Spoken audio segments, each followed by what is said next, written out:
If there's a franchise in gaming I would label as my favourite besides Mario, Pokemon and Zelda, it'll most certainly be the Elder Scrolls franchise. I'm absolutely infatuated by the franchise, and while I haven't finished every single game in the franchise, I do aim to eventually. However, out of all the games in the franchise I completed so far, my honest personal favourite game in the franchise and one of my favourite games of all time would have to be the Elder Scrolls 4 Oblivion, released in 2006 for the Xbox 360, PC, following an awful PS3 port coming out at the latest time. For this review I'll be playing through the PC version of Oblivion on Steam because I don't like playing Elder Scrolls games on consoles. So grab your Vortex body pillows, snuggle up tight into your comfy ass queen size beds, because today for the first episode of Vortex's Game Room I'm going to be reviewing the Elder Scrolls 4 Oblivion. Oblivion takes place in the province of Tamriel. There is a bunch of what's called Oblivion gates scattered all over Tamriel, which when opened opens up a bunch of evil mythical creatures. So you create your character by choosing a race of your preference, which includes Argonians, Bretons, Dark Elves, High Elves, Imperials, which is the main race of the game, Khajiits, which is my personal favourite Elder Scrolls race, Nords,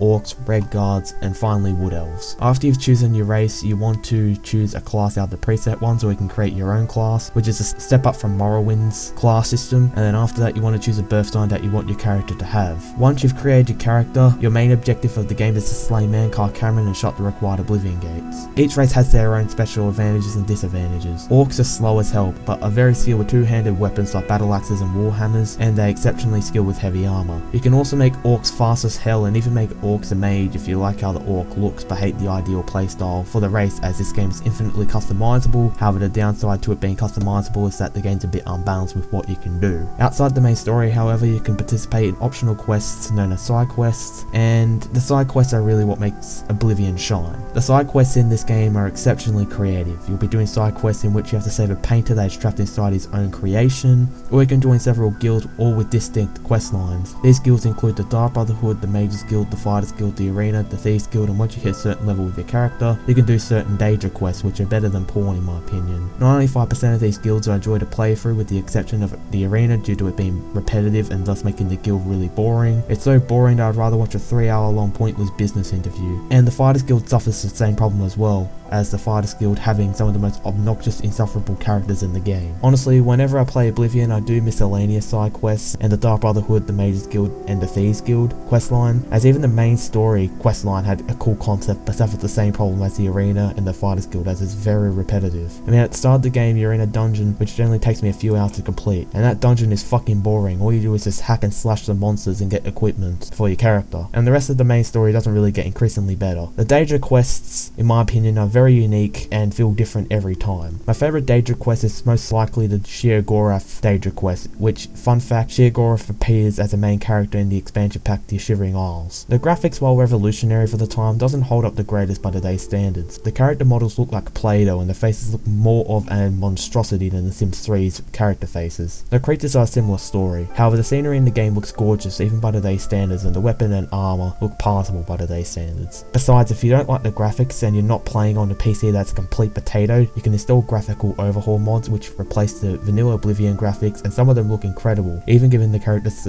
and creature models a graphic overhaul. Now let's move on to the music. Honestly, Oblivion's soundtrack is one of my favourite video game soundtracks. The music is composed by Jeremy Soule, who previously worked on Oblivion's predecessor, Morrowind's music, which also has an amazing soundtrack. The music in Oblivion fits every scene. If you're getting attacked by a target that is hostile towards you, the music is suspenseful, and when exploring the land, the music is peaceful and relaxing. While some of the music is repetitive and loops over and over again, the music in this game is extremely memorable. I still got some tracks stuck in my head from the last time I played the game. The voice acting is a similar story to the graphics of the game, as it hasn't held up exceptionally well by today's standards. Doing voice acting for a game this open for the time was an extremely ambitious idea for Bethesda to implement. However, the voice acting hasn't held up tremendously well, as it feels like the same voice actors are doing different lines for characters, which I feel ruins the immersion. The voice acting also suffers from being very out of place at times, having one voice actor do a line for a character and a different voice actor do the rest of the lines for that same character, which includes most of the beggars in the game. I'm only asking for enough to feed the kids. Thank you, kind sir.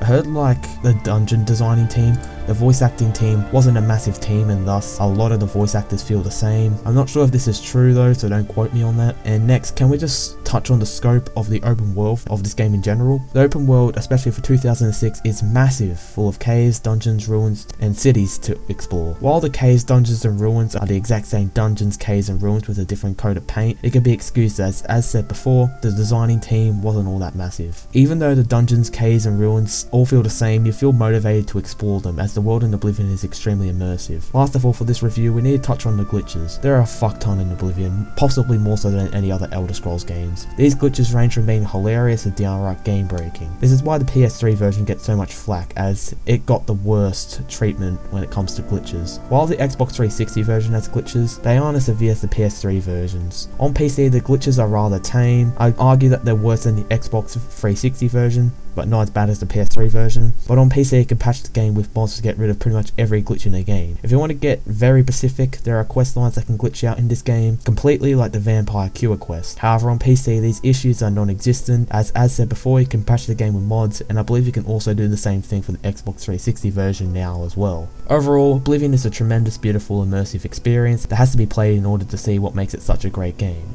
While some aspects of Oblivion hasn't held up the greatest by today's standards, the game is still beautiful, and if you love Skyrim but don't like Morrowind's hardcore approach to things, Oblivion is the game for you. I recommend this game to any open world fan, and that's why my final rating for this game is a broken marriage. Nah.